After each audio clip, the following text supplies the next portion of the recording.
In the documentary Half the Picture, the director Amy Adrian endeavors to expose film industry sexism that usually remains off-screen. The movie is pegged to a continuing investigation by the Equal Employment Opportunity Commission into the sexist practices of major Hollywood film studios, an inquiry that began when the American Civil Liberties Union sent a letter to state and federal agencies in 2015, asking them to examine hiring at studios, networks and talent agencies. In Half the Picture, Ms. Adrian surveys the scene by interviewing dozens of movie industry professionals, from directors to government officials.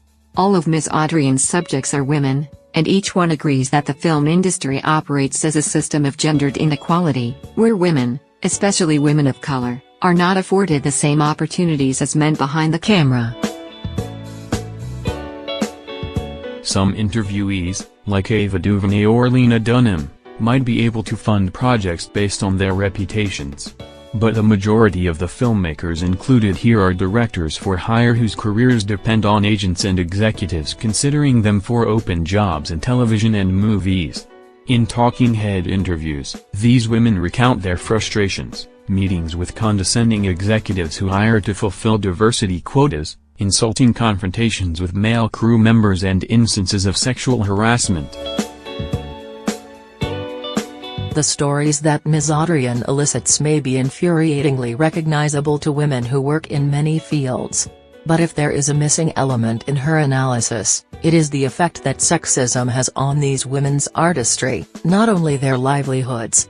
Although she has assembled a cohort of distinctive artists from Kasi Lemmons, Yves Bayou, to Miranda July, Me and You and Everyone We Know, and though each subject professes a desire to make personal films, Ms. Adrian only sparingly asks about their style, subject matter, passions and influences. As a result, Half the Picture becomes an unwitting example of the impossible bind facing women filmmakers.